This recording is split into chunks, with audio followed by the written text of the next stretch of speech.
Assalamualaikum warahmatullahi wabarakatuh.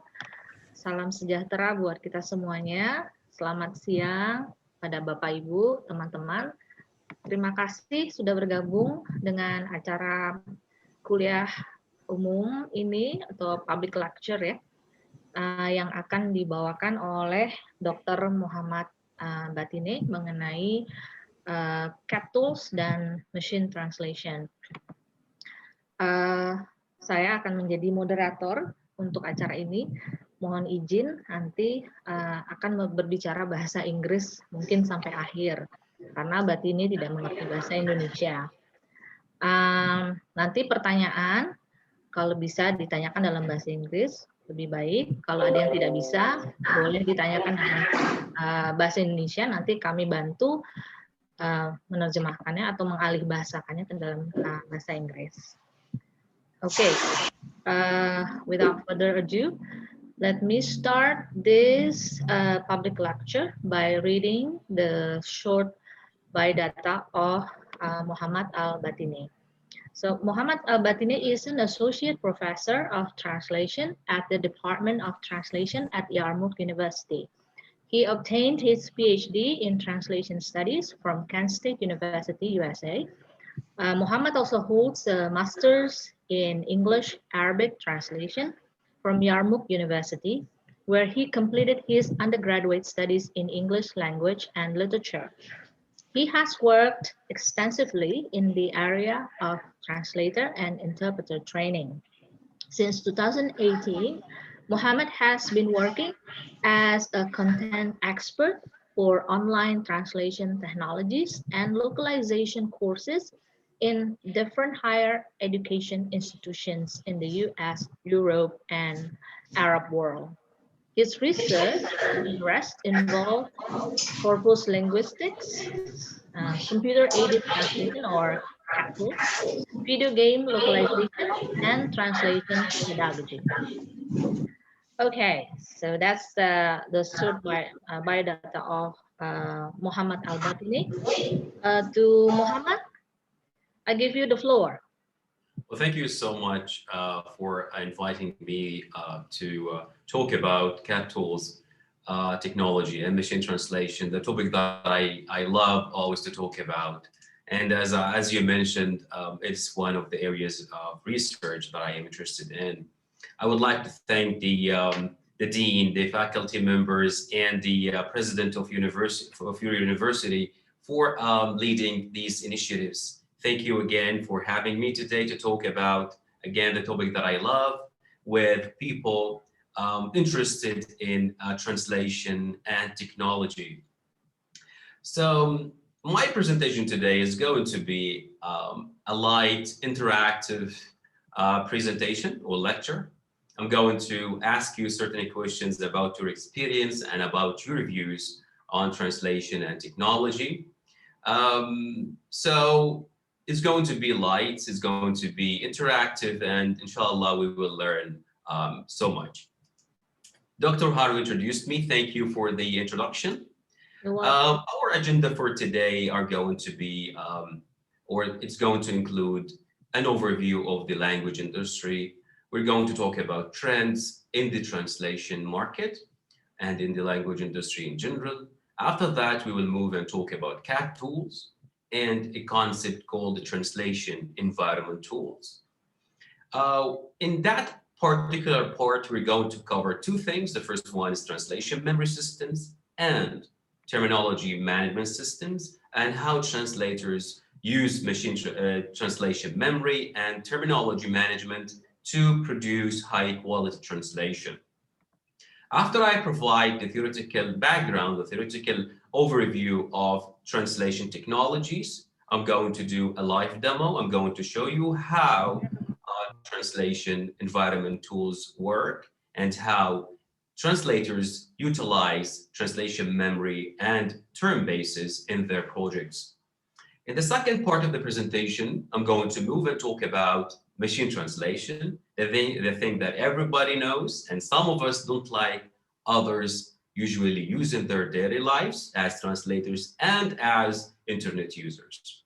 And if we have enough time, we will do a live demo on how translators use machine translation in their daily lives as producers of content and translators of content. The session will end by providing important resources for translation students and for professional translators on how to develop yourself as a translator in the translation market, how to start working on your CV and build your CV to enter the translation market in the right way. Of course, this particular session part, which is this resources part, will also include information about post editing and how to become a certified post editor. Um, let's talk about the language industry. And as you know, the internet and the advancements in technologies opened the world for industries to open in different parts of the world. So as you can see, like different agencies or different companies in Indonesia opened in Jordan, or in the States opened in Japan, and vice versa. So technology is driving this force. However, the only thing that would help companies to move from one country to another, or from one culture to another, is basically translation. And this fact produced what we call outsourcing of translation services. So companies nowadays, for example, let's take Apple as an example. So if Apple wants to open a branch in Jordan or a branch in Indonesia, they have to translate their content into Indonesian language. So they started to hire people from Indonesia to work on these tasks. So they send their translation and localization needs to Indonesian people to work on them. So this what created what we call decentralized translation market. So people in Indonesia can work for a company in the States, or for a company in Jordan, or even a Jordanian person can work for a company in Japan. So this fact makes it really interesting for translators, because they are not, or no longer determined, and they don't have to stay in one specific country in order to work as translators. They can work for any company in the world as long as they know how to use certain technologies.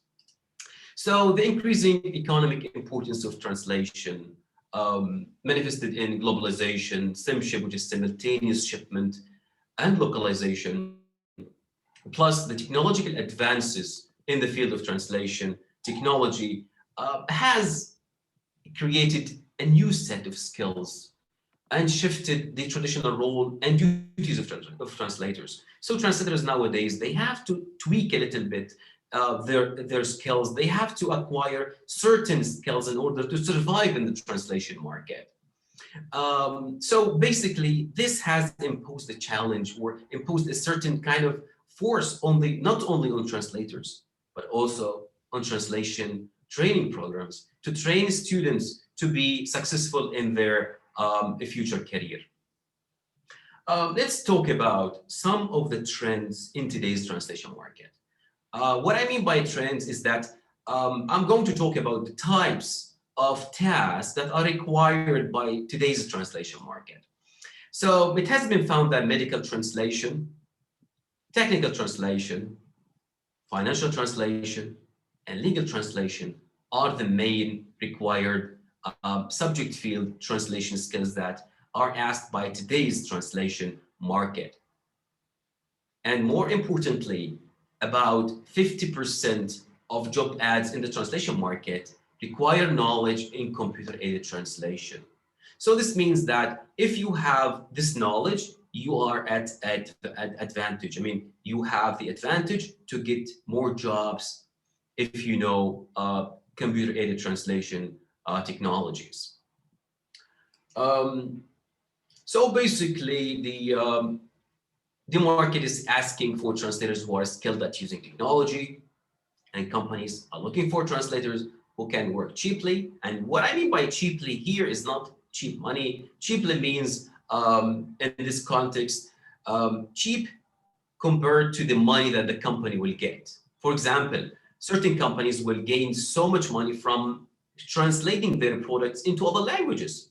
So in one of the recent surveys and statistics, it has been found out that Microsoft made billions of dollars from their localized products, translated products. And translators are the ones who help Microsoft to get the money.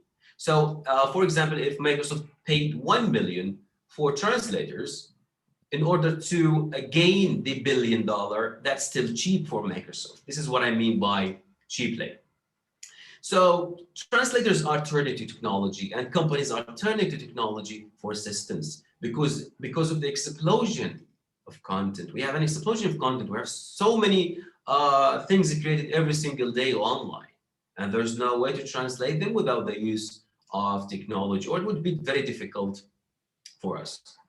Nowadays, familiarity with CAT tool technology or machine translation even became a prerequisite for translators if they want to meet the current and the future demands of the translation industry. I tried to look at the Indonesian translation market, or at the current trends or the required skills in the Indonesian translation market. And I discovered that there is a huge call for software localizers. Software localizers, they work on translating or adapting a software product into a specific target language and culture. Another important thing that I also found is that mobile app localization or translation is another important trend in the Indonesian translation market. And Indonesia is the 7th largest mobile app market worldwide by share of installs. So it's a huge market, not only in Indonesia, but worldwide. Game localization is also another trend, and it has been found that Indonesia is one of the biggest consumers of games.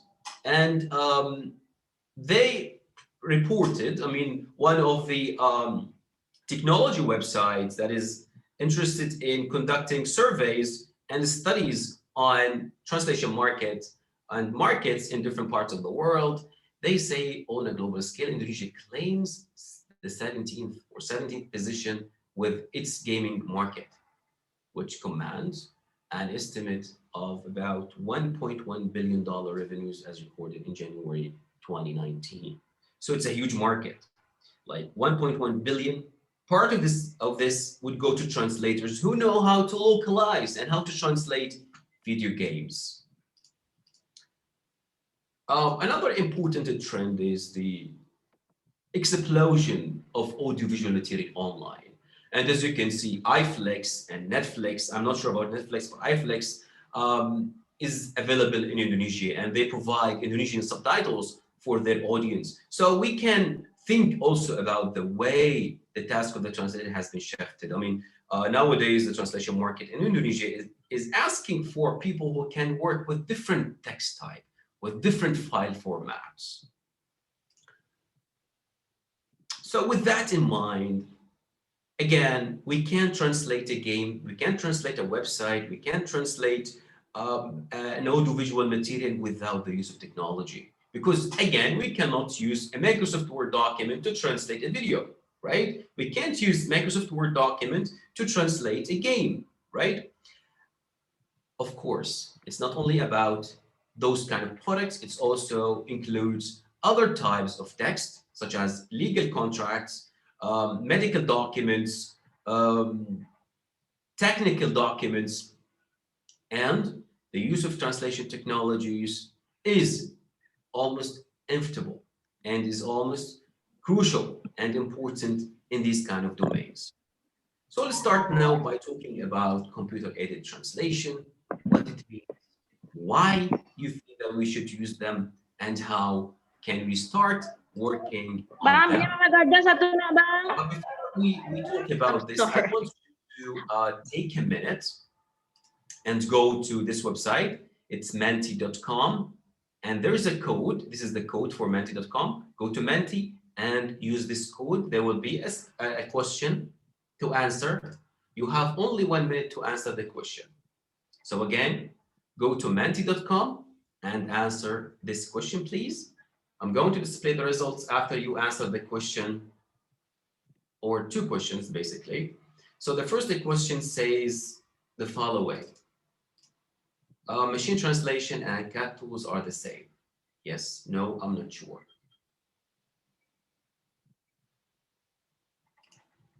Excellent. So it seems that people, again, we only have 1 minute for this particular question.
Okay.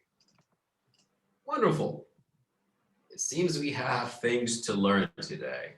This is great. I'm going to show you the result in 1 minute, but let me show you and start the other question. You can start answering the second question on the same code. Just try to answer the second question. The second question asks and says, I have never used CAT tools, or you have previously used it, or this is your first time to hear about CAT tools.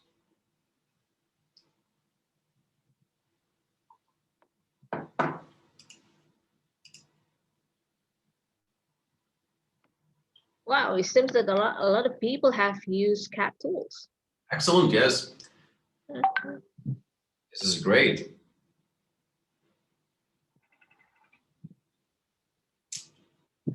Sonia, have you muted everybody else?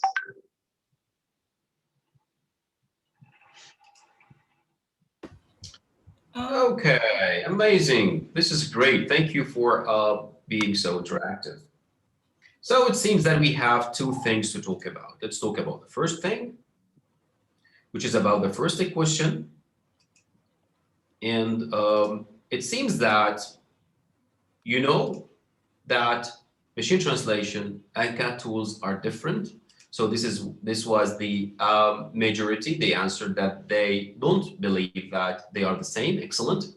9% of those who answered the question, or 8%, they think they are the same, while 19% they don't know. This is great. So as for the second question, it seems that 44% have already used it, while about 56% either never used it or they wanted to learn about CAT tools. And this basically based on about 100 answers. This is great. So at least we have things to learn today. Hala, before I start talking about CAT tools and main components of a CAT tool, let me provide this important piece of information that says CAT tool is a broader term and covers every tool that helps the work of translators in any way, such as translation memory systems, terminology management, corpus analysis, spell checkers, dictionaries, and grammatical aid. Hala, scholars say these are CAT tools because they aid and they help translators to produce their tasks. And at this point, we have to distinguish between CAT tools and the translation environment tools. When we say translation environment tools, we mean tools that are used specifically to produce translations. Tamam? So again, CAT tools, they are a broad term. Nowadays, scholars say we have to concentrate on the tools that translators use to produce translations, to type in their translations and to use them. So in translation environment tools, we have two things: translation memory and terminology management system. We're going to talk about this later in the slides. Back to the first part of the question that says, have you ever used the CAT tool? And I want to make a distinction, and I want to highlight that CAT tools are completely different from machine translation. Now, machine translation is an automatic translation where the user can use it to translate text from one language into another automatically, while a CAT tool is a tool that translators use to help him or her produce translations. So in CAT tools, humans translate, while in machine translation, we have the machine or the system does the whole task. Back to translation environment tools. Translation environment tools are tools that have translation memory as a central component. So focus on the first term, which is translation memory. And the second component is a terminology tool or a term base. So why do I have to care? Why do you think that we should learn this kind of technology? Now we have two simple reasons. Number one, in a nutshell, in order to work as a translator in the translation industry. This doesn't mean that you will not work as a translator if you don't know CAT tools, but it means that if you know CAT tools, this would give you what? Pluses in your CV. That would help you gain more jobs. And number two, CAT tools are becoming became an integral part of translation curriculum. We are teaching them at universities, and that's why we have to basically cover them and learn them. Back to the components of CAT tools. This is the core part of the presentation or the lecture. So in CAT tools, we have two important things, and we have to focus on these two things. Number one, we have translation memory. It is a type of database that stores your translations and would help you reuse them in the future. So translation memory saves translations, segments of translations, sentences. While the second component is what we call a term base. And in this part, term base are used to store terms and their translations in the target language. If we talk about a translation memory is a linguistic database where we store segments. What I mean by segments could be a sentence, a phrase, a header, a footer, or a table, cell. Again, so whenever something that is translated using a CAT tool, this part or this sentence is stored in the translation memory. Why? To be used in future translation projects, and this is what we call recycling your translation. I'm going to show you now the component of the translation memory, the main things in the translation memory, and how to call them.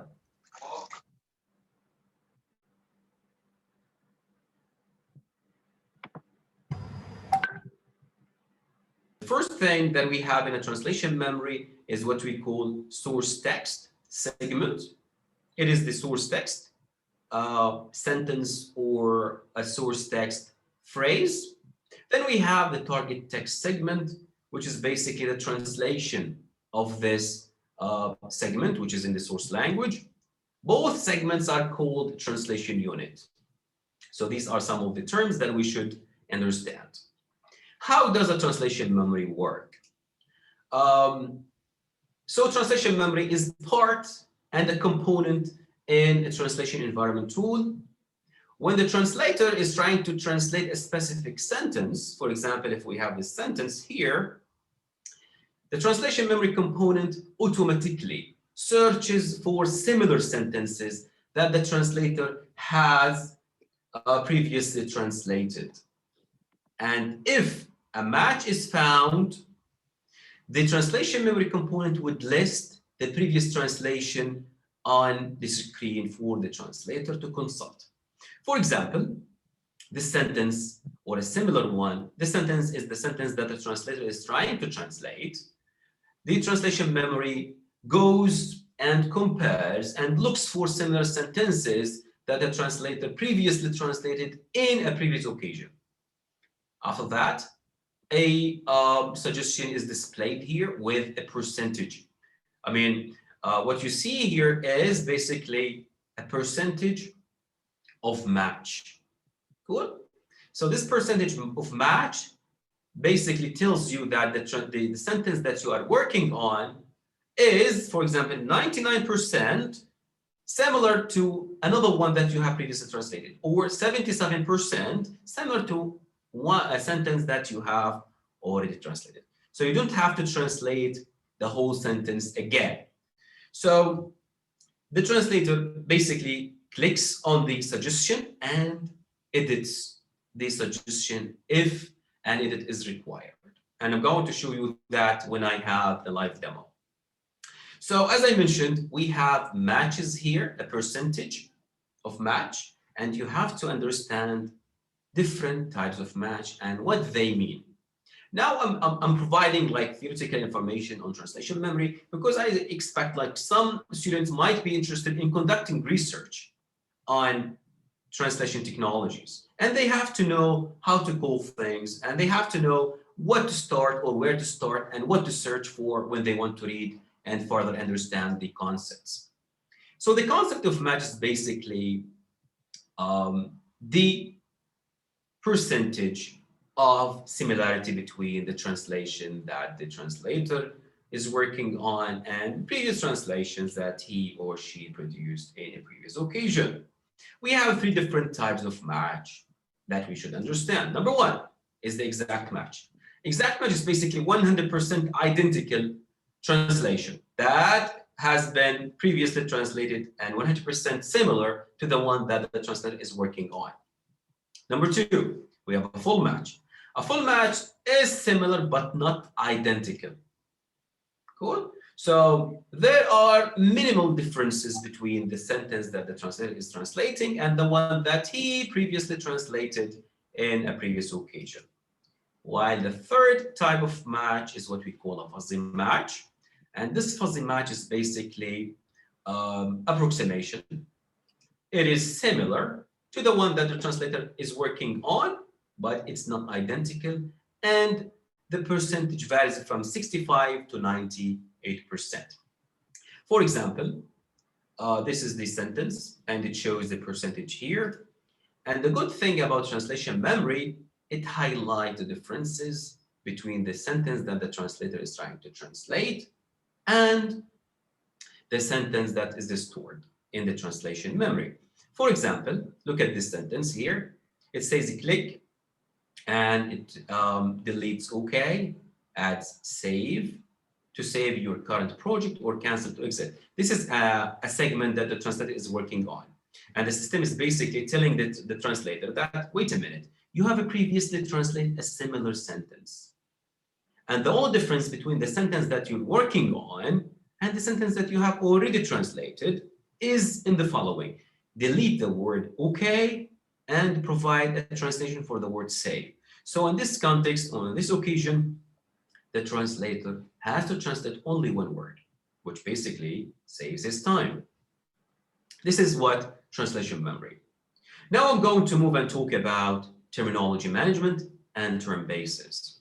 Terminology management is a very important concept in translation. And in not only translation, the theoretical part of translation, but also the practical part of translation. So what is terminology management? It's basically either a set of terms. We call a set of terms in a specialized area. For example, we have legal terminology. We call them terminology. Or it's an academic or professional discipline that concerns itself with managing terms and terminology for different purposes.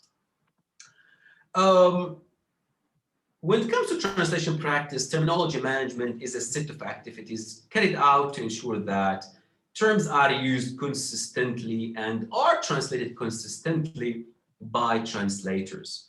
So this involves the following. Number one, collecting terms in a specific domain and storing them in a term base. Number two, identifying and eliminating inconsistencies. because sometimes we have one term that could be translated in different ways in the target language. In order to improve the quality of your document, only one translation should be used and consistently in your translation. So translation tools, and more specifically, terminology tools, would help you impose restrictions on the use of terminology. And I'm going to show you that when I do the live demo. Unfortunately, and as you know, inconsistent terminology in your translation will hinder communication. This is number one. It would create confusion, and of course would damage the company's image, and sometimes it would result in legal issues. So it is sometimes very serious, especially if you work on legal translation or medical translation. The use of terminology is a crucial part in these kind of texts, and you have to pay particular attention not only to the accurate transfer of terms, but also to the consistent use of of terminology. So it's right the opposite. If you manage terminology, this would help you improve the quality of your translation. It would reduce translation costs and would shorten turnaround times for translation. What do I mean by this? For example, if you manage terminology and you translate, then before you start working on the translation project, this would help you do two things. Number one, it would help you provide a good translation. This would reduce time spent on review, right? So which means less money to pay for reviewers, right? And of course, less time to release your translation to the market if you're working on a document that will be released to customers. Okay, again, a term base is used to basically store terms and their translation, while a translation memory is used to store translations, longer chunks of language. The term base in a translation environment tool works as an automatic dictionary. What I mean by automatic dictionary is the following. Now, while the translator is working on a specific segment to translate, the term-based component compares the words included and the terms included in the sentence that he is working on, or the translator is working on, against the terms that are stored in the term base. And if a match is found, the terms will be displayed for translators to translate and to use.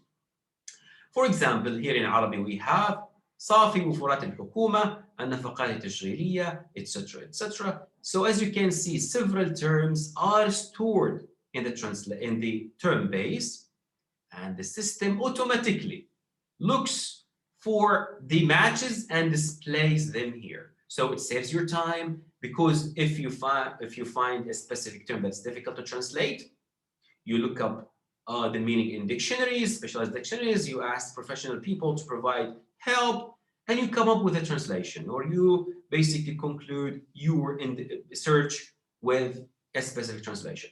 If you save that in your term base, every time you face that term in your translation, it will be displayed for you to use and to basically consult. Again, we have translation memory, we have term base, but how do translators in the translation market utilize these two technologies? The first thing in any translation project, and I'm taking the market-oriented project workflow. In the market, we start with what we call document preparation. We take a look at the document that I want to translate. I make sure that it is fine and it can be used in a CAT tool or in a translation environment tool. What I mean here is that my computer-aided translation technologies will be able to read the text. For example, sometimes you get a text that is scanned, right? And you cannot copy or paste the text. Your CAT tool will not be able to read the content of the scanned documents. So you have to do something in order to convert this document into a machine readable format that will be read by your translation tool. After that, we have what we call terminology extraction. So you read the text, you extract terminology, and then after that, you translate the terms. And this can be done by a translator or by a terminologist. So we have 3 steps, and we have not started translation action yet, right? Fourth step is document translation, which is usually done by a translator. Again, terminology management is basically a crucial part of the translation project workflow. The question is, when should we use translation environment tools? You talked about translation memory, you talked about term bases, but is there kind of, rule that would help me think about my translation projects and whether I need a translation environment tool to use or not? So it has been found that translation environment tools are excellent in the following situations. Number 1, when I have a text that includes repetitions, such as legal texts. We have repetitions sometimes, especially in contracts, such as technical texts, manuals. Number 2, when I have a text with fixed terminology. What I mean by fixed terminology, a term that should be translated in one specific way. Cool? Let's take, for example, airports. In airports, we have the word customs, right?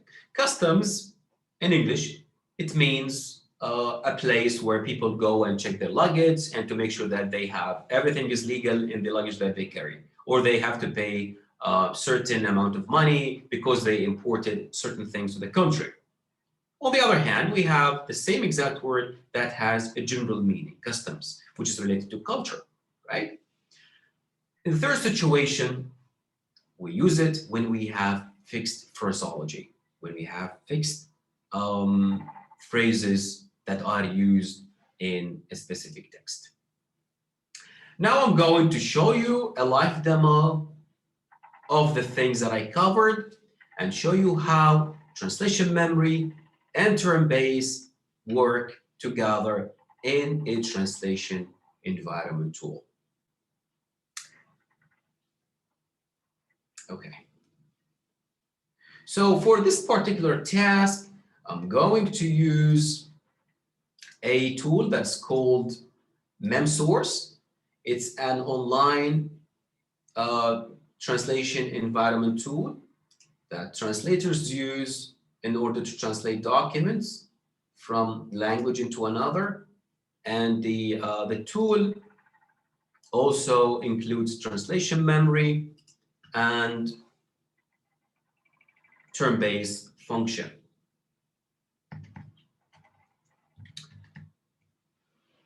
You can create an account for free and you can start using the tool if you are interested in replicating the thing that I'm going to show you now.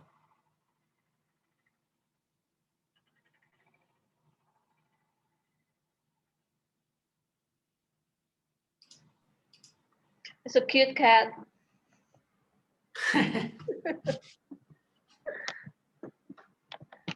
I'm going to share my screen once I open the system, so just bear with me.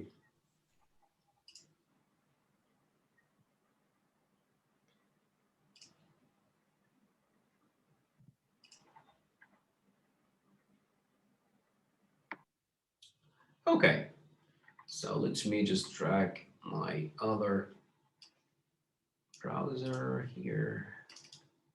Are you able to see my screen now? Without the cat? Yeah. Okay, Yes. cool. Wonderful. So this is basically a cloud-based CAT tool or a cloud-based translation environment tool that includes number 1, projects plus translation memory component and a term base. What I'm trying to translate is the following.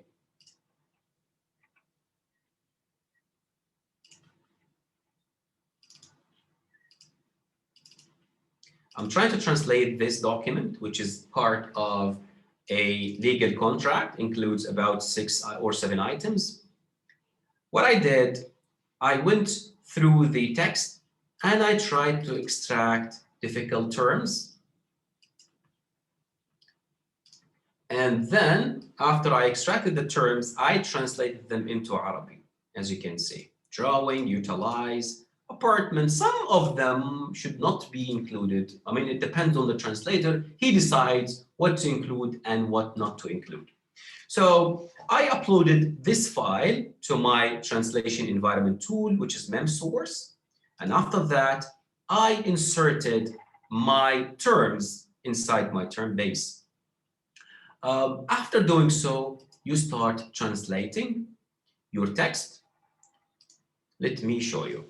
So as you can see, my term base compares the content of the segment that I'm trying to translate against the things that are stored in the term base. And if a match is found, the term is displayed here. For example, I have the following segment that says preliminary sale contract, and it shows contract means so and so, and don't use any other equivalents. So it manages the way you use terms. So I'm going to translate it quickly. Now I translate the segment and I click here, or there's a shortcut on the keyboard that you can do. If I click here, it means save my translation in my term base, in my translation memory. So this would help me if I face a similar segment in any future project, or even in the same project, I don't have to translate it again. Article 1 could mean البند الأول. First, as you can see, I start getting other translation for the terms that I have in the segment. I don't have to go and look them up. The second party has the contractual rights to enjoy.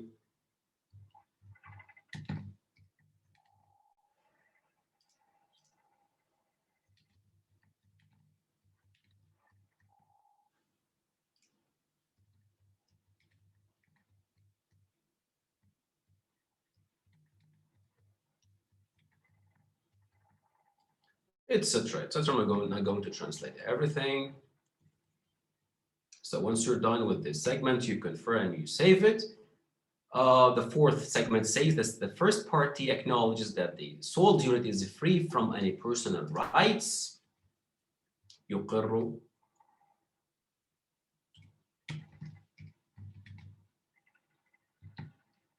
الأول بأن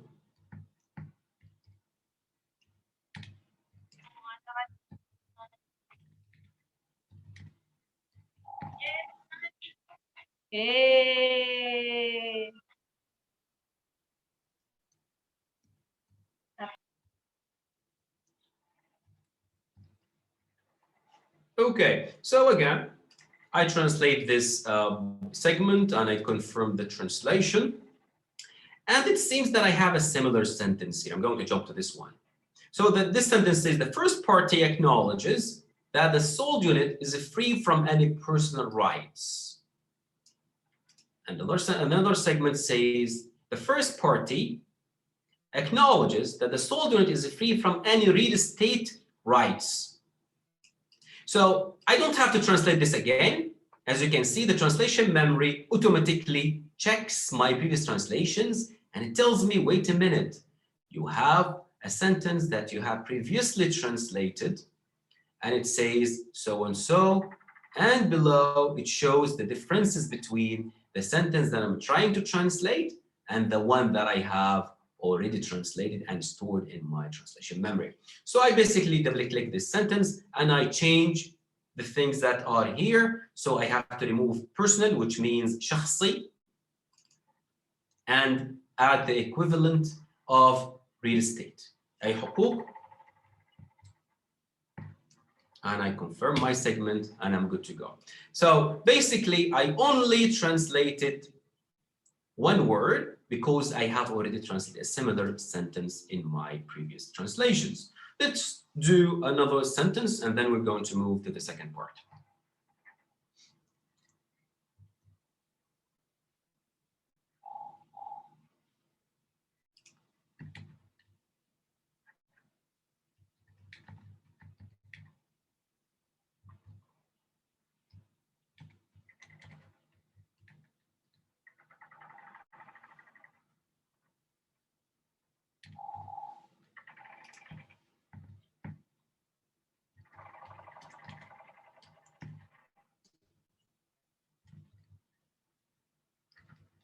See? Okay, look at this. So it automatically checks the translation and inserts it here. It says, wait a minute, you have translated something similar to this. However, this sentence says second party. It doesn't say first party. So delete the word first in the target language and add second in the source. And you have to delete real estate rights into damage or imperfections. So basically you apply that. So instead of saying the first party, it should be the second party.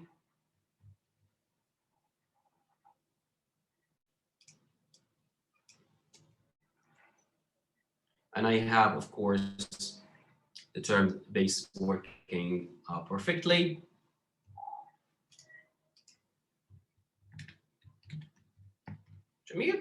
So we're good. As you can see, this what I mean by translation memory and term base. And I showed you how a CAT tool would help me, number one, save terms and use them in my translation. I don't have to check dictionaries in order to translate terminology. And number two, I will be using terms consistently every time they appear because the translation term-based component provides translations for the terms. It's always great when you work with a team of translators to manage terminology because everybody has his own way of translating things. So it's always great to share translation memory and to share term base in order to produce a consistent translation. And you, of course, can do that using translation technologies and online platforms or translation platforms. Now I want you to take another question. Okay, that's it for CAT tools and translation environment tools. Now I'm going to talk about machine translation for a little bit, but before we do so, I want you to go to menti.com and use the following code. The question asks a piece of instruction. Cool. We have 5 steps. Read them in Indonesian. I don't understand Indonesian, but I did my best to include localized examples. So again, read the example here and then go to menti.com and use this code. It asks about your opinion related to this particular example. Again, we have only 1 minute to do this, unfortunately, because we are running out of time.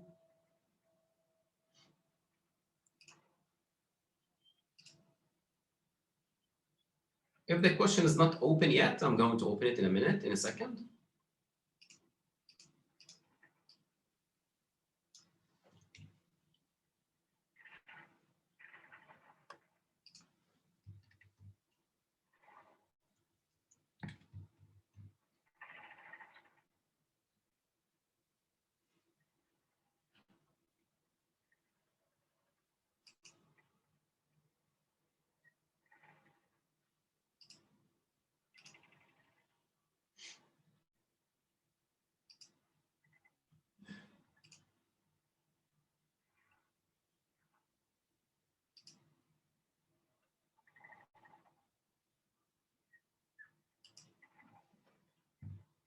Yeah, the question is open. You can just go insert the code and you'll be able to answer the question.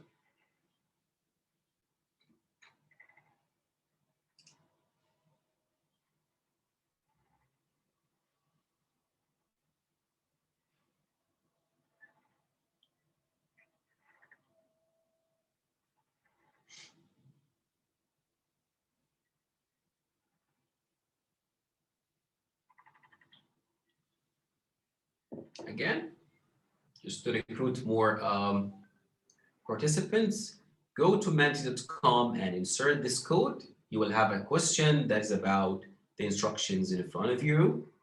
Try to answer it.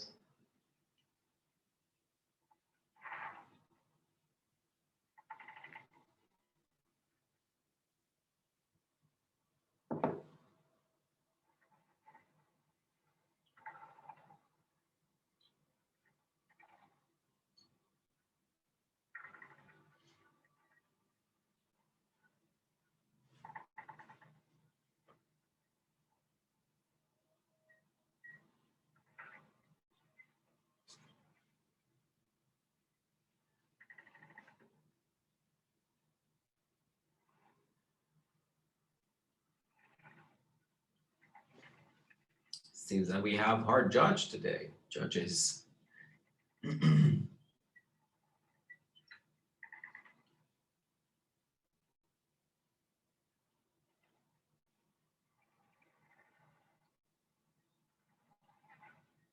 Okay, I want you to think about the following question as well. Do you think that the instructions provided here provide enough information for the user to do the task? And this should be basically taken into consideration when you answer the question. For those who have not answered, or if you want to change your mind, do you think that the instructions in front of you are enough for the user to execute the task? You can use the chat box as well if you want to participate and if you have already answered.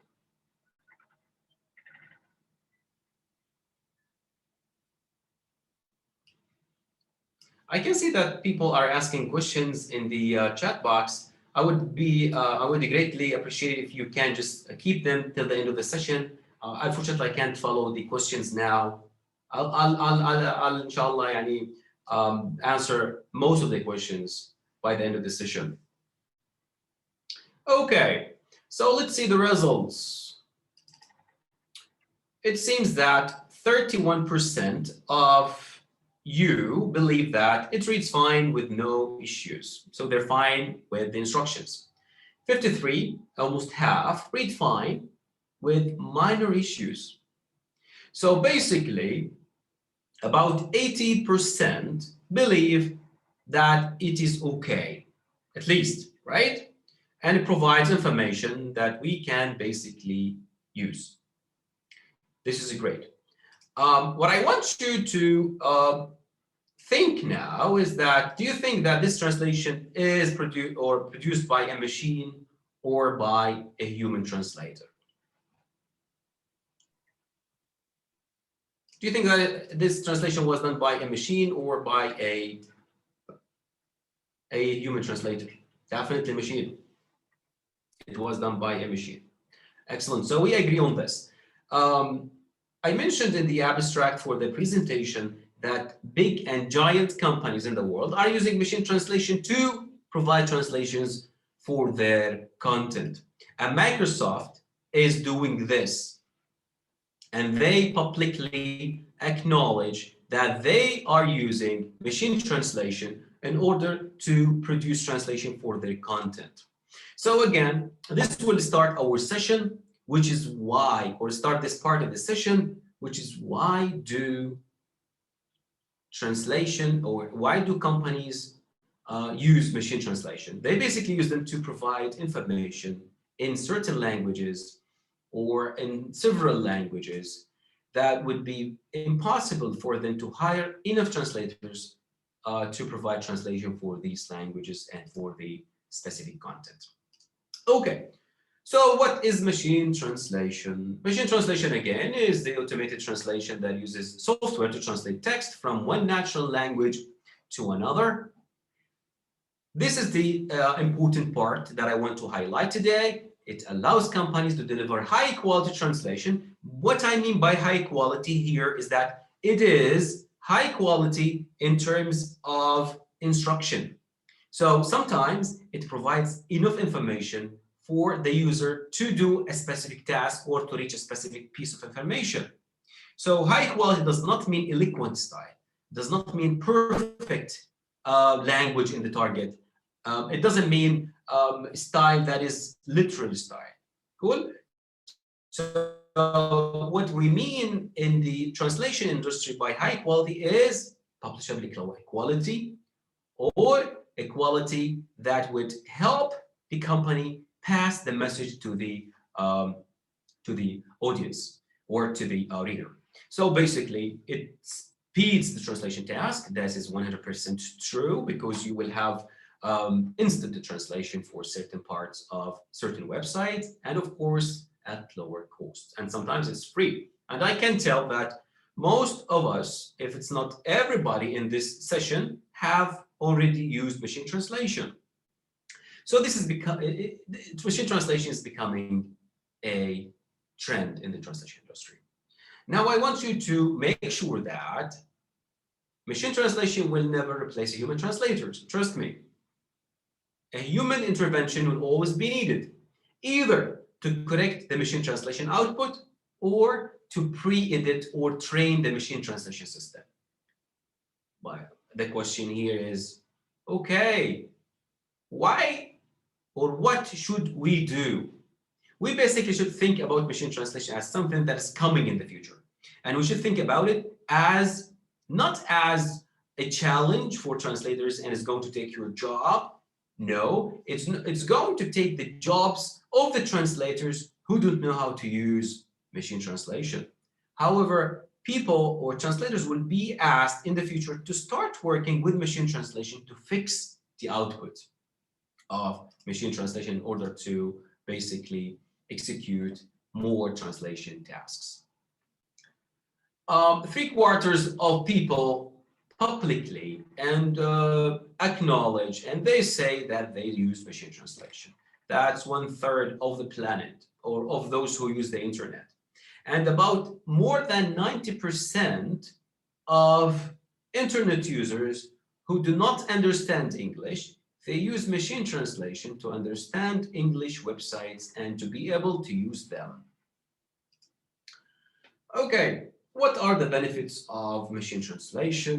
As you know, lower cost, it's fast time to market. In the case of Microsoft, instead of hiring a team of translators, an army of translators to translate the content that Microsoft produces, they can rely on their machine translation to create and to translate text and to produce what we call publishability quality. We, of course, have higher volumes for translation, and they will be able to translate almost everything that they have, as long as the quality is acceptable. This would help them handle what we call content explosion. The question is, what are the benefits for translators? It's definitely a new skill that translators should learn. The skill is not machine translation per se, it is post-editing, how to fix machine translation, which is covered in the coming slides. It would give you a competitive edge. How is that? Sometimes, and I don't have time to show you, I can provide information later on, there are so many jobs in the translation market asking for translators to fix translation or machine translation. And they have to be able to do this by developing this specific competence. So if you know how to work with machine translation output, you'll be able to apply for these kind of jobs, and they will test you on this. And of course, if you have a certificate on this, would be even better. Yes, it would help them do their task faster, and they will basically help them produce more content and would help them make more money. Are machine translation systems all the same? No, they're not. They're not. We have several types. I'm not going to talk about them, but I'm going to mention them. We have the first thing that was invented decades ago that's called rule-based machine translation system, and then we have statistical machine translation systems. We also have a hybrid that combines rule-based and statistical machine translation. And nowadays, recently, they invented what we call neural machine translation that relies on sophisticated algorithms to translate. I talked about machine translation and post-editing. What we care about as translation students and as translators is the second part, which is post-editing. Post-editing is basically fixing machine translation output and bring it closer to human standards, human translation standards. So it's not perfect translation. It is close to a human translation. It's close to the quality of a human translation. And we're not talking about exceptionally professional translators. We're talking about acceptable translation that would pass the message. Hello, one important thing to consider and to think about is the skills that you should need or you should acquire in order to develop yourself as a post editor. Hello, scholars say post editing is a completely different process than carrying out a fully human translation from scratch. That's why they say that translators should train themselves and they should receive training in post editing. And this is something available online. It's available sometimes for free. And the person who works as a post editor is called, and as a post, yes, the person who post edits machine translation is called a post editor. Again, let's talk about the explosion of content and why we need post editing and why machine translation is not going to replace us. So basically, 80% of consumers feel that having pre-purchase information in their own language is important for them to buy a service. So companies are forced to localize their material. So in certain occasions, we have millions of words produced by a specific company, especially if we're talking about help files. And there's no way, it would be very unprofitable to translate it using the human translators. If you translate, for example, 1 million words that are attached to a specific software that would help translate people to use the software, it would cost you so much to translate them using human translators. That's why companies are using machine translation in order to provide this kind of translation. More importantly, we have what we call explosion of content. IBM estimates that 2.5 quintillion bytes of data are created every single day. So this is what big data is. This is huge. And on average, companies translate this content into 11 languages. This is according to SDL survey. We have about 25 quintillion bytes of data that needs to be translated into 11 languages. We need another planet of translators to handle this explosion of content, and that's why we need machine translation in order to produce this translation for this content. The question that comes into your mind: what makes a good post editor? So you have to have excellent linguistic skills, of course, in the source and in the target. You have to have domain and subject field knowledge. For example, if you translate manuals for Microsoft, you have to be able to produce or to evaluate machine translation of technical text or help files. More importantly, you have to have excellent knowledge in CAT tools. Why? Because translators work within a CAT tool environment to post-edit machine translation. I'm going to show you that in a minute. You have to have a positive attitude toward machine translation. If you have a negative attitude, it would make your life miserable. Trust me, because I had that attitude. I said, I used to say that I'm not going to work on post-editing tasks. I'm not going to use machine translation to post-edit. That was difficult for me because I always had that negative impression about the output of machine translation until I discovered that it's doing fine and we can basically work with that. Lastly, you have to practice post-editing as much as you can. Good. I'm going to provide more information about post-editing and certification after I provide this demonstration of post-editing and CAT tools. I showed you the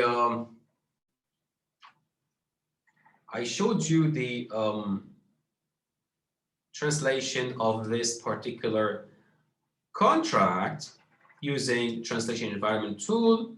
Now I'm going to translate it using machine translation And I'm going to show you how machine translation is implemented in a translation environment tool. Just give me 1 second.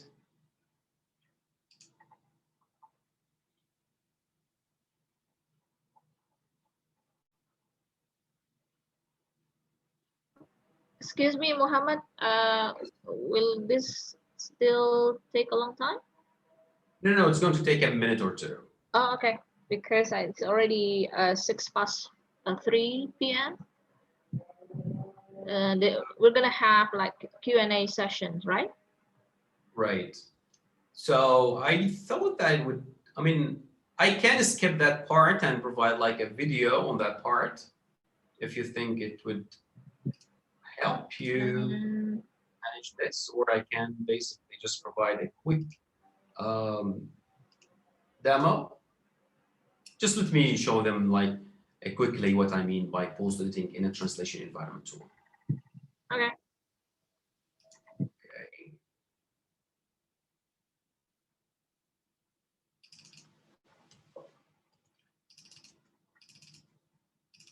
Okay, so basically I turned on machine translation in the same project that I was working on, and I will have 3 types of suggestions. You can see my screen now, right? Yes. Yes, I can see Okay, it. cool. So basically I turned on my machine translation here. It shows that I have a TM, a TB, and machine translation. If I want to translate this particular sentence, for example, the machine translation would provide translation here and would provide it as a fuzzy match, as you can see. Basically, translators double click this and reads the source segment. For example, it says يضمن الطرف الأول عدم قيام أي طرف ثالث بالطعن قانونيا, and you start fixing the translation.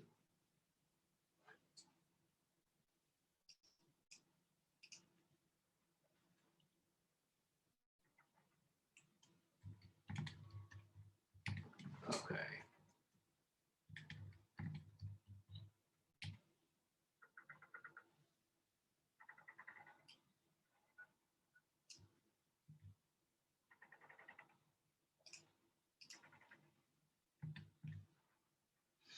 So basically, you can sometimes get excellent translations and you only have to change a word or two.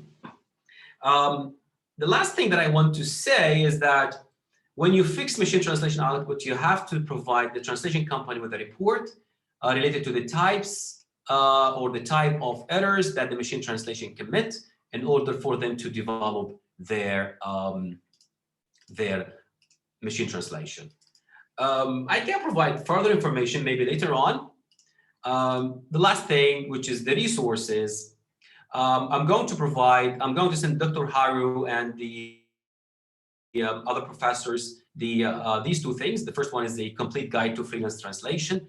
It would help you develop as a freelance translator. And the second part is training guide to post-editing certificate. We have SDL, one of the leading companies in translation technologies. They offer post-editing certificate, and they have a material for that to study.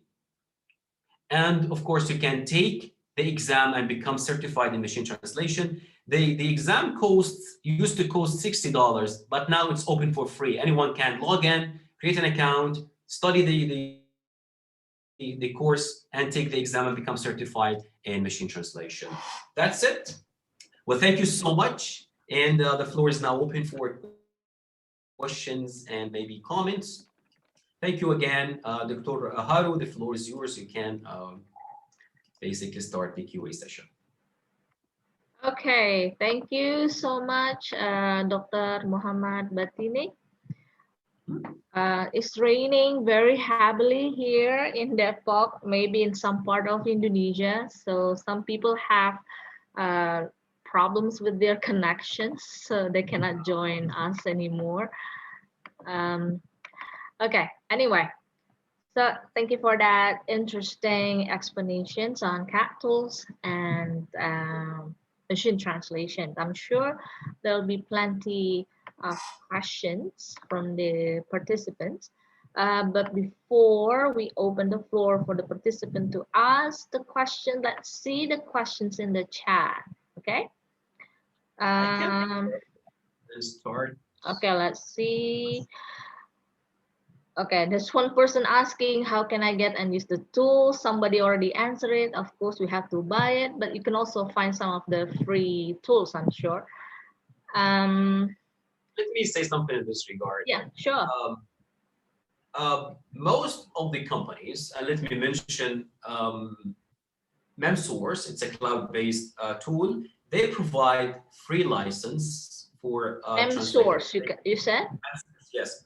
Okay. I have connection there, and they have. I mean, I can help you obtain a free license for your school. They provide education license for schools, and you can obtain that license and you can use it in your classes as a professor. But for students, you have to. You have to add them to the system. That one thing. The other thing is they can create a free account. Just let me explain this because they have different types of accounts, and I believe this would be very helpful for the attendees to see. Let me just show you what I mean. Again, if you go to MemSource and you click free trial, there are several types of licenses. You scroll down, don't get this one. You have to get the personal free account, which is this one. It will last forever, but it will give you 2 projects only.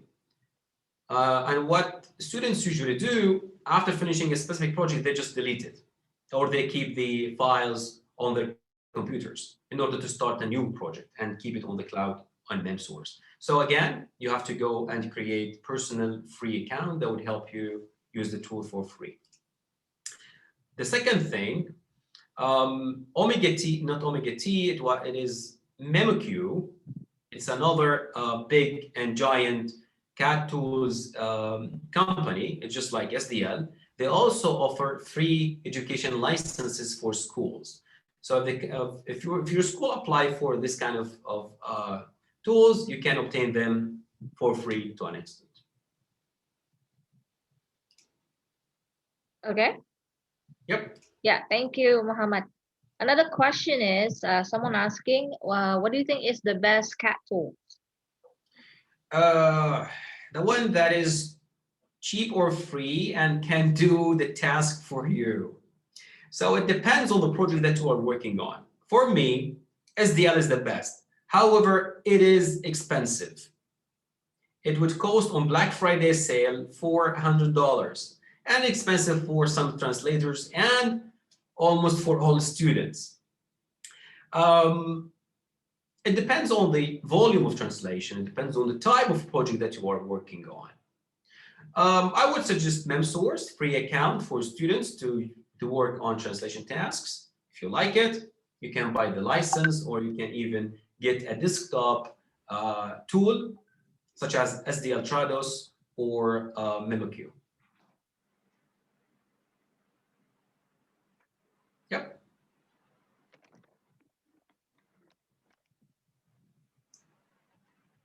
What else? Okay, sorry. I also have problem with the signals. It's on and off because of the heavy rain. No problem. Okay, so let's see. Okay, I think you have answered the questions of the differences between machine translation and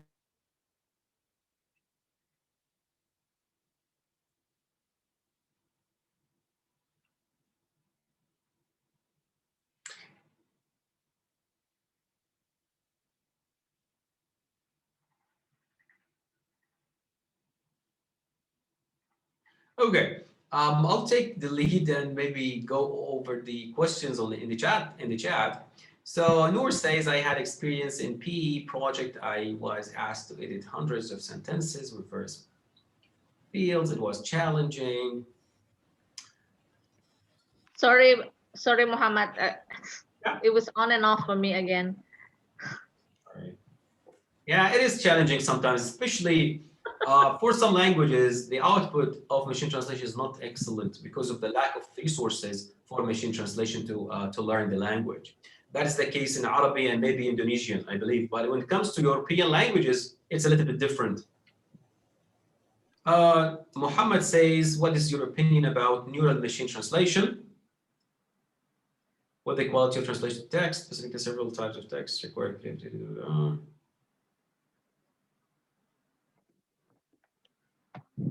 Well, the neural machine translation is doing a great job, trust me.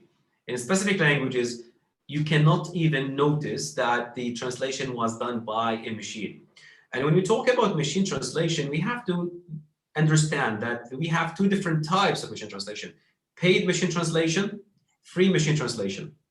The paid ones are trained and they provide excellent translation in certain domains. Cool? So it's not only about Google Translate, it's not only about Bing Translator.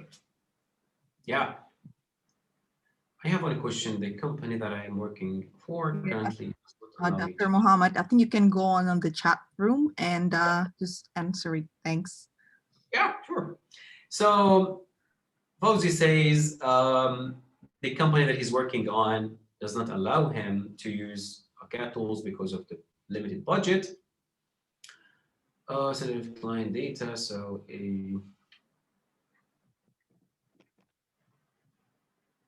well, to be honest, this is one of the challenging that face translators. If you work with confidential data, I would not encourage you to use any cloud-based translation technology because you can't guarantee the security in these platforms. They are secure, however, they can be hacked anytime, and all of your data can be lost, and they lost or either distributed, and this would impact your career as a translator.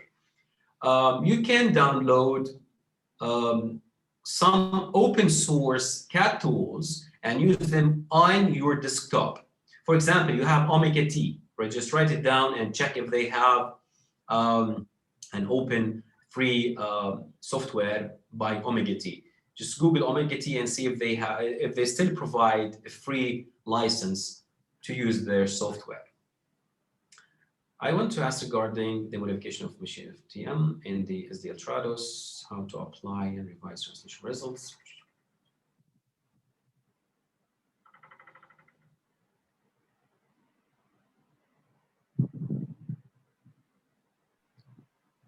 So you are responding a question from Nuroshida, I think.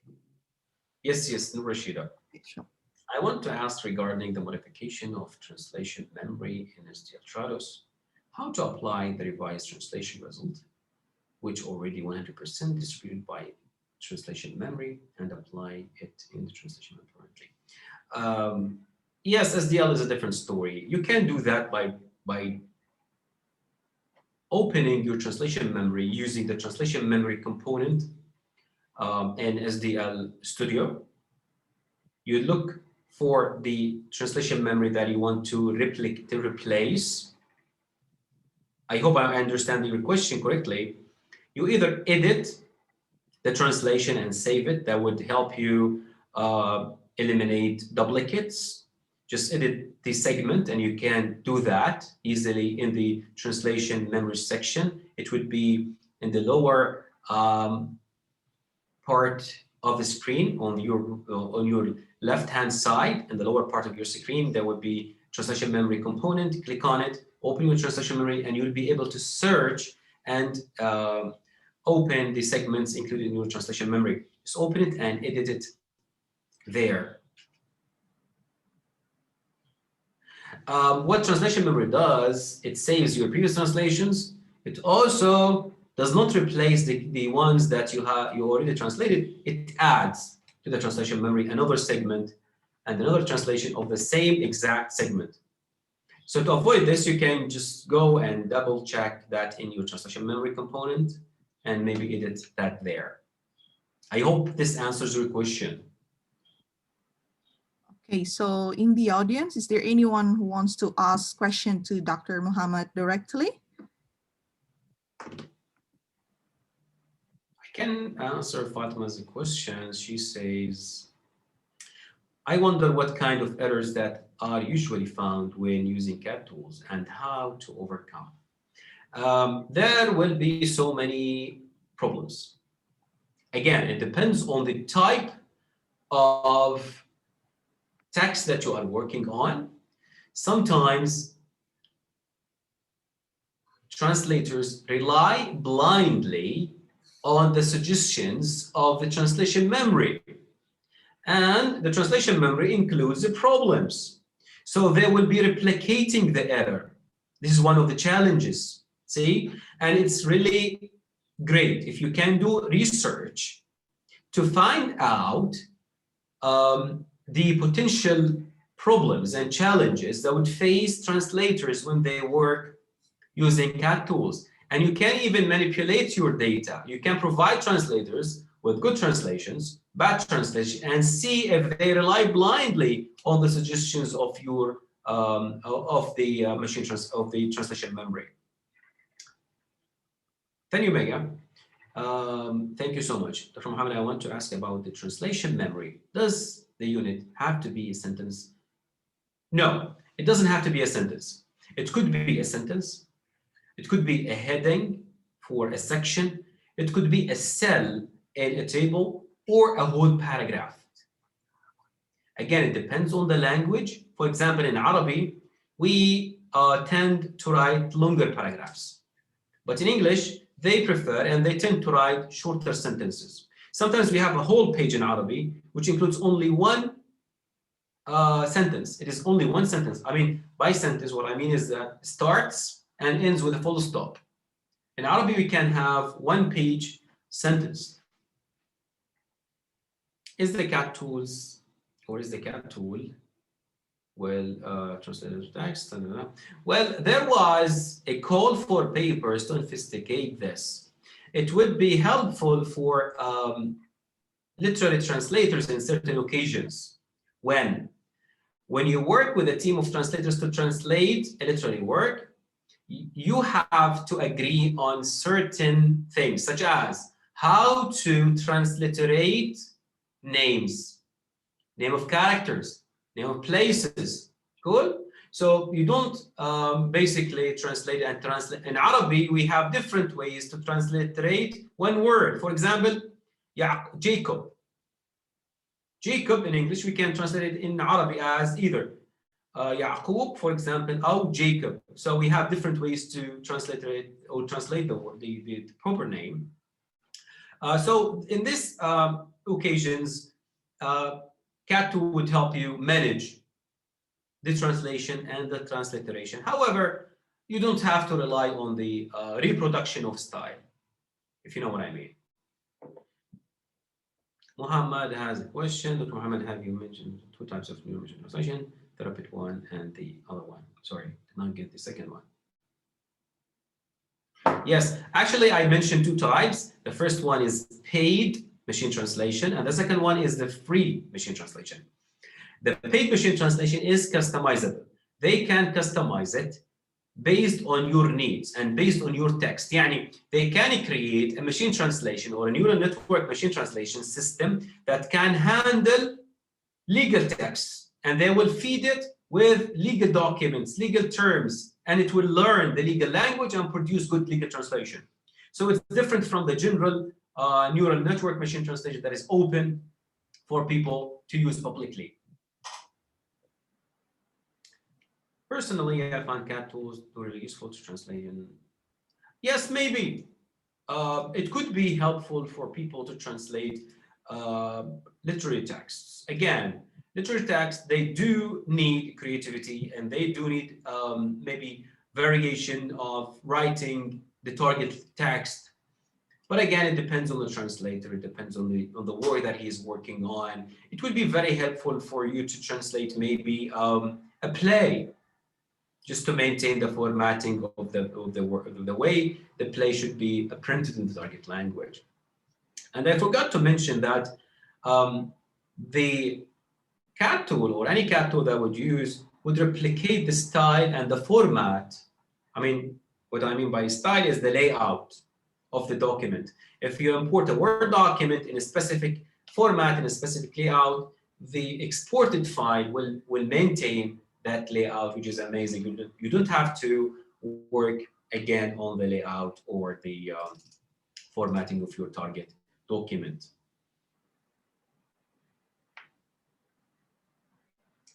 Mustafa has a question earlier.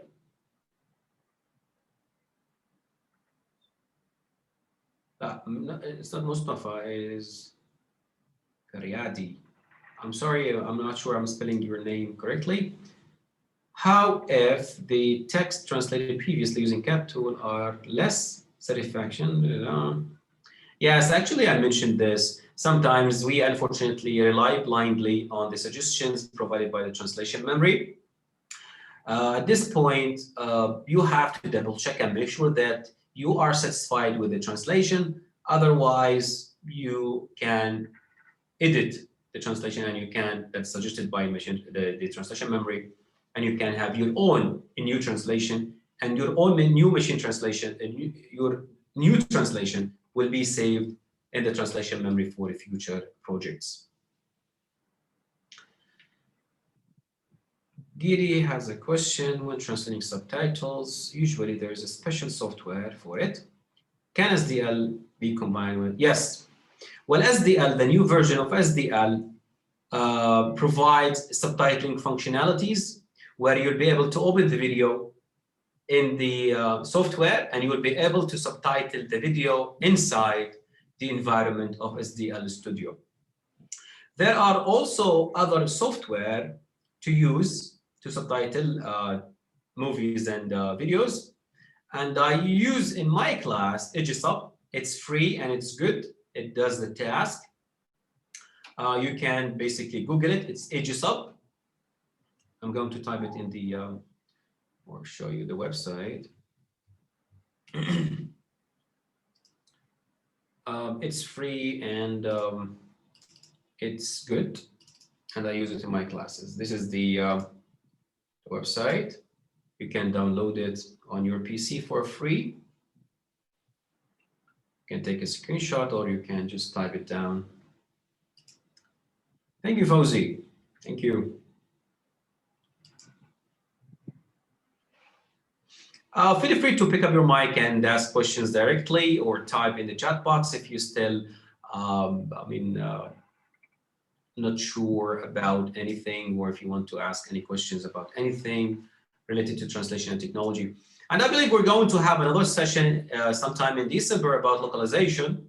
And that session will be more or less about software, computer games, and website localization.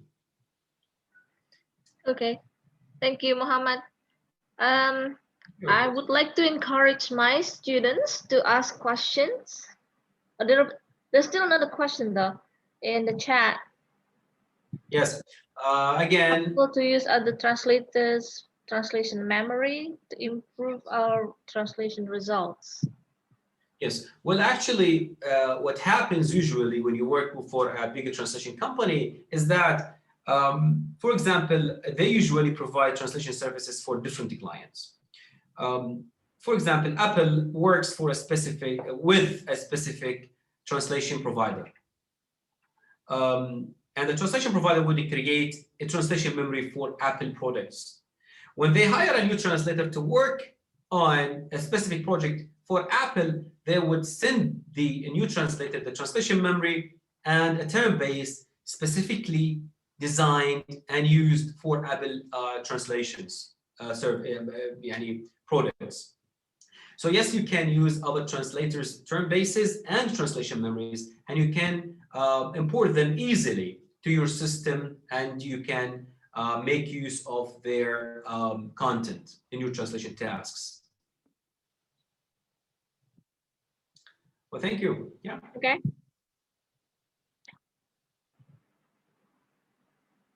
There's another one. He said, or she said, I'm curious about how brochures or any text in pictures are translated. Does Okay. the translator give the translation results in documents such as MS Word or directly put it on the design? Okay. We have to understand one important thing when we work on specific formats. Number one, in order to translate a brochure using a CAT tool, your brochure should be machine readable. It could be in any type of format, such as Word document, or it could be a PDF that is machine readable. What I mean by machine readable is that you can copy and paste the content of the PDF, and or you can have Photoshop files as your source document, and the CAT tool will be able to handle the content and the style and the formatting of the document or the brochure, and will be able to reproduce that in the target file when you export your project. Cool. Again, it depends, number one, on the file that you are working on the format of the file, and number two, on the abilities and the functions included in your translation tool. Some translation tools will not be able to open InDesign documents, for example. So you have to make sure that you use the translation tool that will be able to replicate the style and will be able to read the source file. But most of the CAT tools would be able to open a Word document that includes several formats and layouts, and will be able to reproduce that in the target exported file. But do you think CAT tool can be used to translate pictures? I mean, the format is not pictures, isn't it? The CAT tools translate the text, yeah. right? The document. Sometimes they use them to translate pictures and brochures. However, the file, again, should include text that can be accessed by the machine. Yani, if you have an image that is flattened, what I mean by flattened is that you cannot copy and paste the linguistic content of that image. In this context, you cannot translate that image and the content of that image into a target language. Let me show you an example of this. For example, this is a logo. And I think you can see it now. I can't copy and paste the content, right? I cannot access the content. I will not be able to translate this in a CAT tool. But if I have another example, let me see. For example, I have this. And I have this, and then I have a text box here that includes language. Let me show you.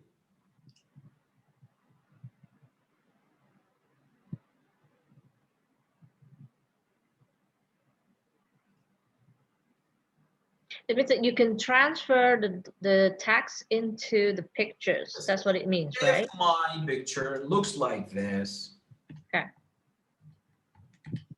and I import this into my CAT tool, I'll be able to translate this simply because the text can be accessed and can be replaced by the CAT tool, by the target language.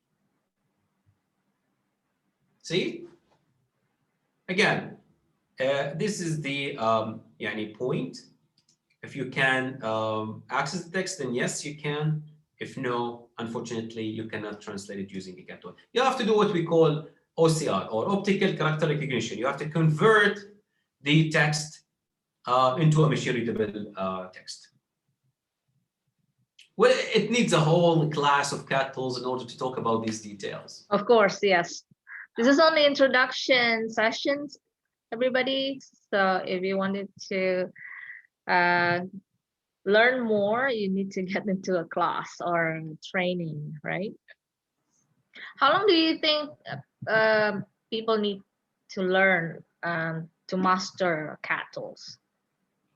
Well, number one, they have to master the way documents are produced. Then they have to master the way document can be manipulated, because sometimes they have to manipulate documents, they have to play with the document and convert it in a certain format. After they master this, they can start learning CAD tools. Because sometimes, as you know, a CAD tool is a software that requires certain characteristics in the files to be able to handle it. And as a translator, you have to be able to tweak the file format a little bit in order to be able to use technology. So this is one or two things that you should learn before you start learning about CAD tools. CAD tools then would be easy to learn and to master maybe within a month or so if you keep practicing. Yeah. Okay.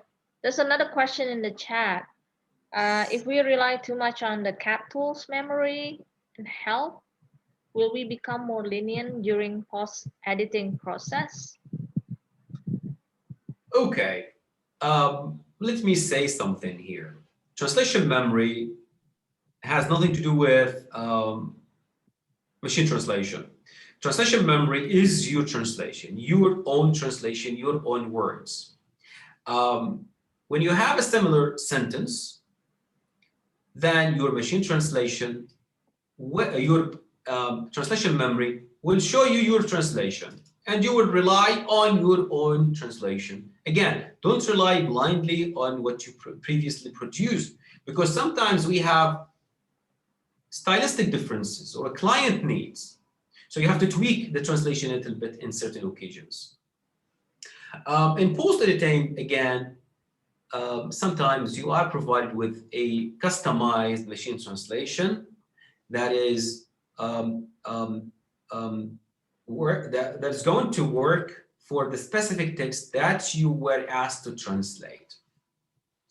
I don't know if I answered the question, or is it still vague?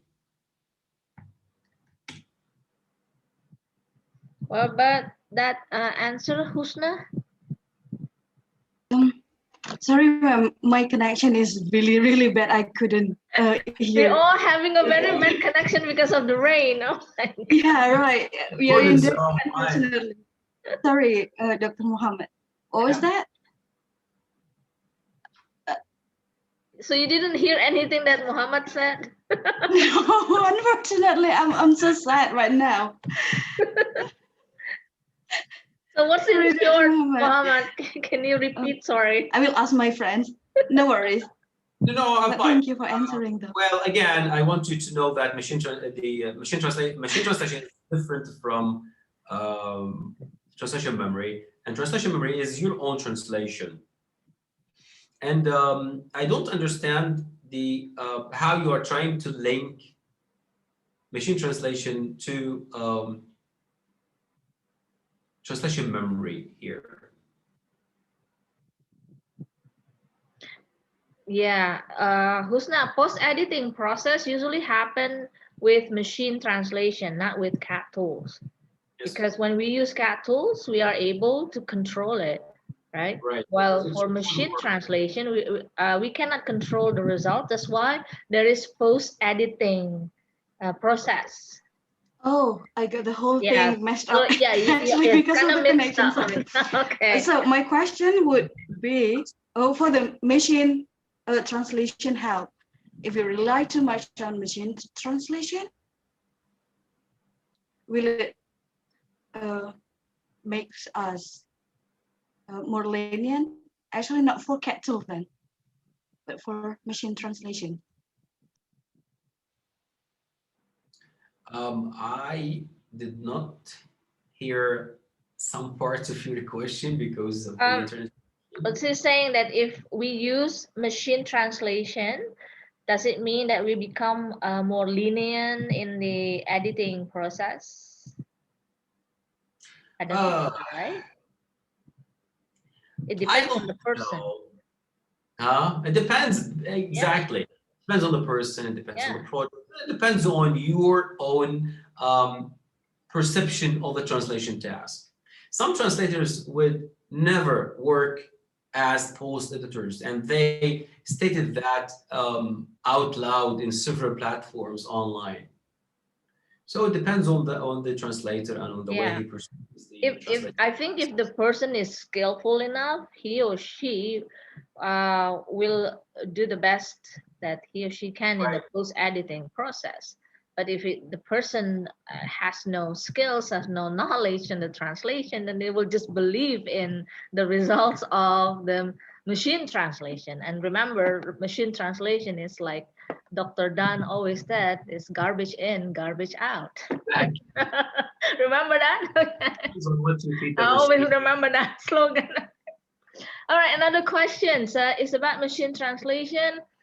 If all translation are requested to be done by machine translation, and then we as translators are asked to edit that, how much do you think is the fee should we charge? The fee if we use machine translation, and how much is the percentage of if we compare to manually done translation? Okay, and you have to understand one thing. It depends on the company's goal, whether they are seeking publishability quality, or they're seeking readability quality, or a higher level of quality. If they're seeking a publishability quality, they want to publish the target text in the target language with no grammatical errors, but they don't focus on style, then they usually charge $25 per hour as post editors. $25 per hour. Yes. For the post editing process, you mean? Right. So they usually charge per hour. Some companies would say, no, we're charging, or we want to charge per word, but again, you can't guarantee the output of the machine translation. So sometimes you spend more time because of the bad quality of the machine translation. Right. And you do less work. That's why they charge per hour. And then compared to the manually done translation, which one is bigger, do you think? It should be the manual one, right? What was the second part? If we compare to the manually done translation. Well, manual done translation is usually calculated per word. Yeah. So they charge from 7 cents to 14 cents, depending on the translator's qualifications and, of course, the text type, deadline, and so many other things. But which one do you think is you can earn a bigger fee? Money? The post editing or the manual translation? They say that post editing when you work as a post editor, you will be able to produce more content, translated content. So for example, if your average production is 3,000 words per day as translation from scratch, you'll be able to do 8,000 words per day if you do post editing, because you're not translating from scratch. They say that, I know the lower rates post editing is a problem. However, lower rates is compensated by the higher volumes of translations that you will be able to produce. Okay.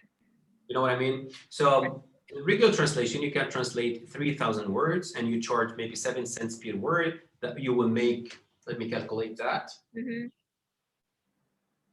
3,000 by 0.07, that's about $200. And if you work as a post editor, you will do 8,000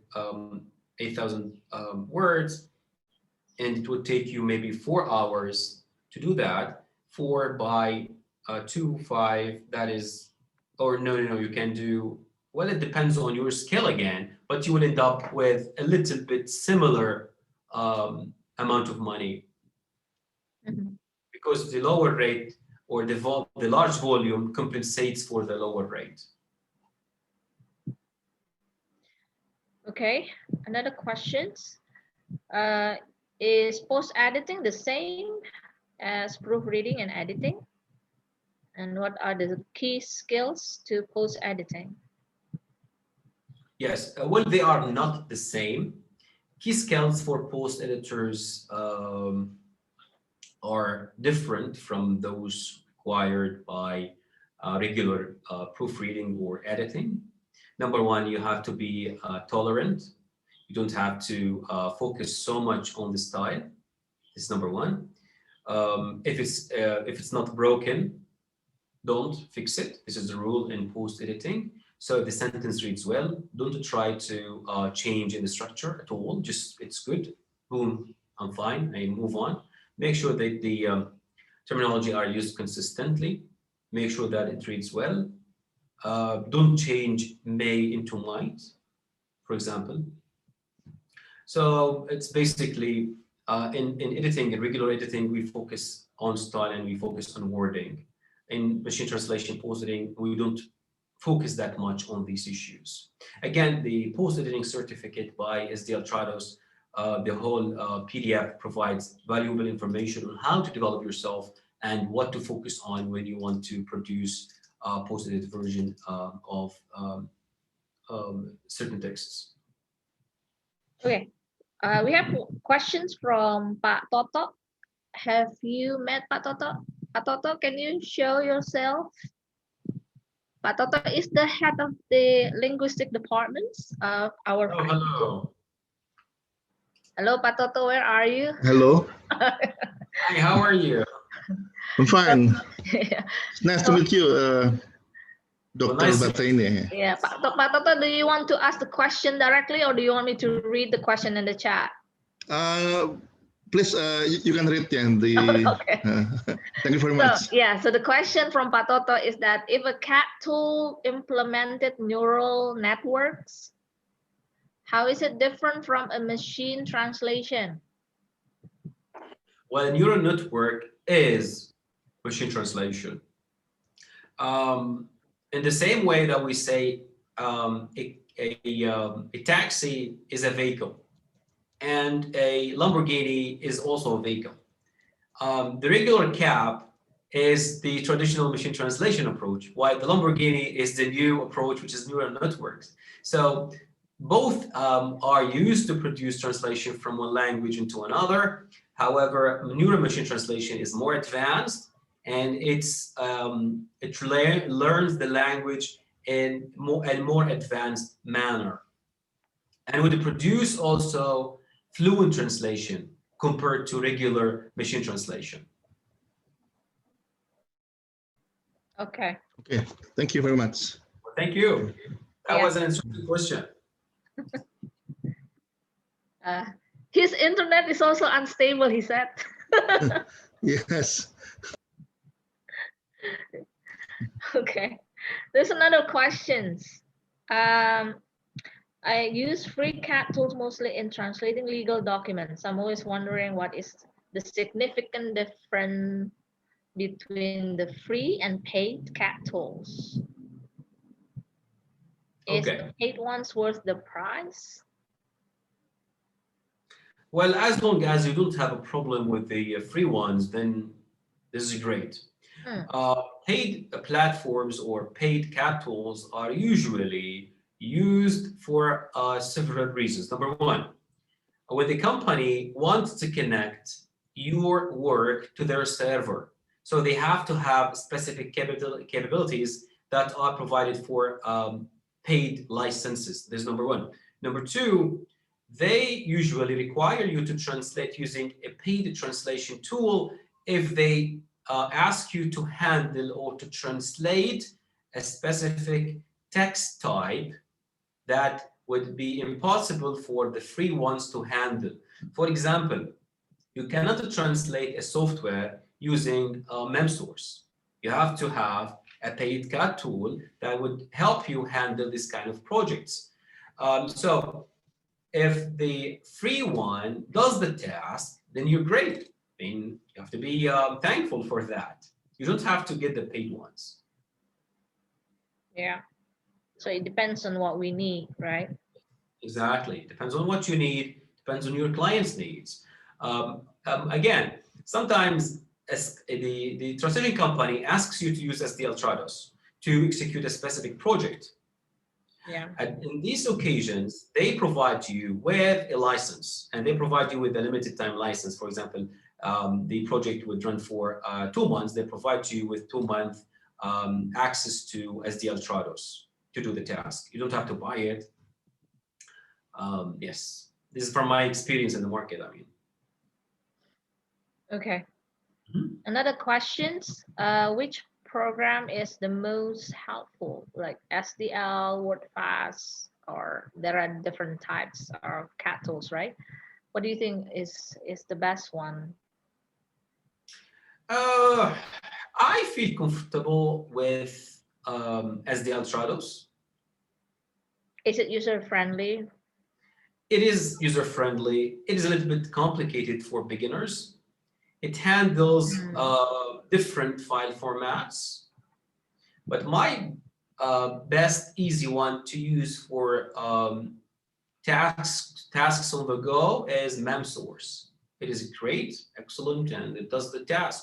And I don't have to worry about saving my files on my desktop or renaming them because everything will be on the cloud. Yeah, thank you. Okay. What else? So, any other questions from the participants, especially from my students? Please ask questions. This is a very rare occasion. We don't have this every month. Type of your questions actually tell me about the people who ask them. I mean, they are very smart questions, very good questions to ask, and they would help you and help those who have never used the CAT tool to start thinking about CAT tools in a specific way. Right. Yeah, but sometimes it also depends on the demand of your work. Right. In Indonesia, sometimes we don't actually need to use machine or CAT tools. The demand's not as high as in the United States or probably in Jordan, perhaps, you know. So there are many translators who could still do their job manually. I mean, just using laptop, not using any technology, and that would be fine. But I know that, well, sooner or later we're going to Things will use, change. yeah, the technology somehow. It's And of course, if I have a translation company, I would hire a translator who knows CAT tools. Like we exactly, have. exactly. Yeah, the demand abroad, yes, it is like that. You know, I'm saying that in Indonesia is not that, not so high demand on CAT tools, but I believe that the direction in the future will be that way.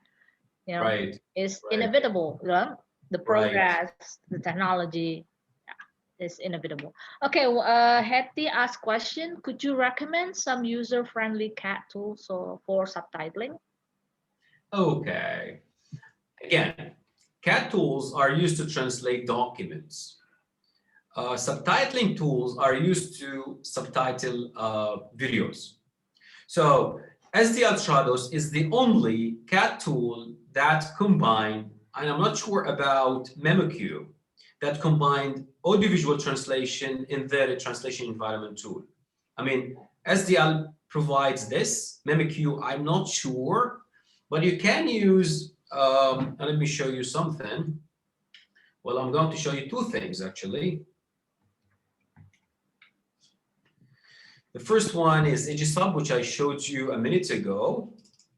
This tool is very good to handle subtitles. And the other thing is Amara.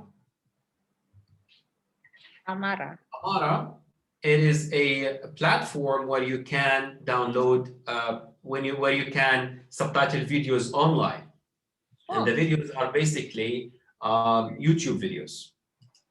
So it's an online. Yes, it's an online one, yes. And it's open for everybody to participate. For example, this video, how to vote in Georgia, it was added by people to translate it into different languages.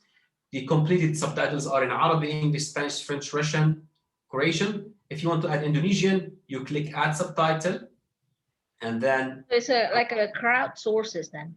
Yes, exactly. So you can practice subtitling there. You add Indonesian, and it open the subtitle for you here. You'll be able to see the English, see, and then you start providing your subtitles. And once you're done, you save your draft, and people Indonesian people in the States will be able to watch it with Indonesian subtitles. So it's good to start learning certain skills by joining free and volunteer platforms that would help you so much. And you can, of course, include that in your CV that you worked as a volunteer and you provided translation or subtitling for X video, and you can provide the link that would help you grow as a translator and a subtitler in the future. But who So will again, supervise the results, Mohammed?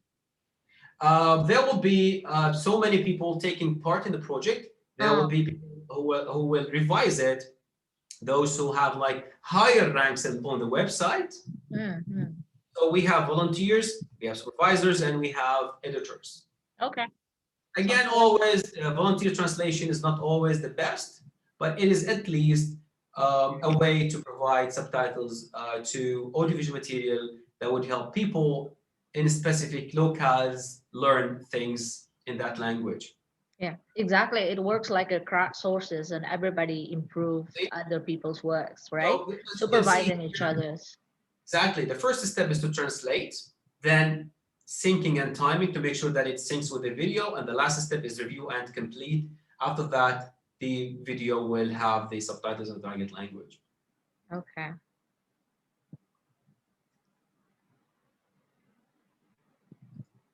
All right. Yeah. We still have like 3 more minutes, maybe one more questions. Anyone who'd like to ask any questions?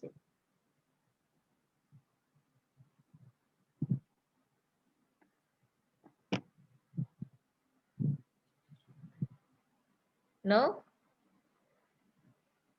Okay then, if there is no more questions, please give a virtual applause to Dr. Mohammed Batineh. I don't think we can hear anybody's applause. Thank you so much for very interesting public lecture, and thank you for the answers to all the questions. I think it's very clear, and of course that within 2 hours we can only learn the introductions of what CAT tools and machine translation is. So everybody would like to know further, you need to join training on CAT tools and also machine translation, right? Interesting thing is about that we should not have a negative opinion or stigma about machine translation. I still do have the negative negative opinion about it because of a lot of weaknesses shown by machine translation. But yeah, I'm sure if we can improve it, that will be better in the future to help the translator, the human translators. I mean, but still, I believe human translators still are, required to do the post editing results, right? Right. We will not be replaceable by those machines, right? No, we will work as long as we always improve our own skills, yeah, brushed on our own knowledge, yeah, and we will not be replaceable. Okay, so thank you, Dr. Mohammed Batineh. I hope that we will have another. We are going to have another chance on the 9th December, right? On localization. We will spread the flyer as soon as possible. Hopefully, in the future, in the following semester, we might have other sessions. Maybe not just public lecture, maybe like a workshop or something like that. Yeah, the cooperation between Yarmouk University and Universitas Indonesia. Okay then, so thank you again on behalf of the committee. Is Pak Toto still here? Mbak Kiki, are you still here? You remember Mbak Kiki, right? Yes. Hi. That's the one. Okay. Good to see you. Nice to meet you again. Thank you so much. It's always nice to see you and to hear your voice. Okay. So that's all for today, everybody. For the participants, thank you very much for listening and asking questions. And if we have another program, we'll let you know as soon as possible. Okay. So good day, everybody. Bye. Well, thank you Muhammad, so much for Thank the I'll see you again later. Bye bye. thank you.